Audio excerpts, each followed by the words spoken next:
Ang gawin natin sa mga kapalengkihan, lagi natin inspeksyonin sa loob ng isang buwan. Inspeksyonin natin ng 3 beses. Ganon din ang mga karenderya at saka mga restaurant at mga grocery at pabrika.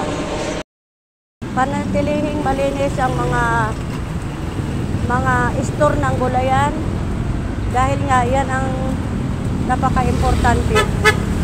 At saka yung kasapaan natin at sa kanalan at sa yung karagatan natin, dapat i-maintain natin ang tubig na ang sukat nito para hindi mag-alboroto ang bulkan.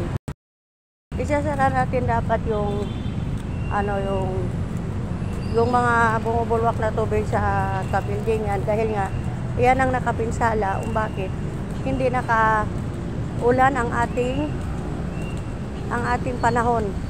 Okay, hindi tayo palagi nakakaano ng ulan dahil nga ang tubig na galing sa ilalim ginagamit ito sa mga kabildingan, ginamit sa swimming pool, sa pools,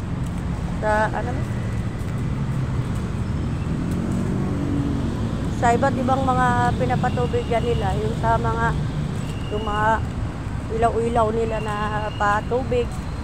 Ang pangalan nun? Mga hukay-hukay na tunnel, dapat atin yan tambakan. Yung mga hukay-hukay sa mga nagmimina, tatambakan natin yan, baka ang tubig mapunta doon. Galing din naman yan sa lupa. Ang importante, ang tubig, hindi umaakyat ito katulad sa kabildingan. Mahirap bumaba, hindi ito bumababa kaagad sa hindi ito bumaba kaagad sa ating karagatan.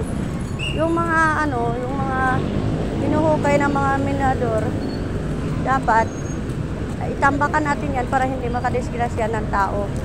Kapag may lindol, hindi tayo nanganganib. Okay? Yan lang muna ang dapat gawin natin ngayon.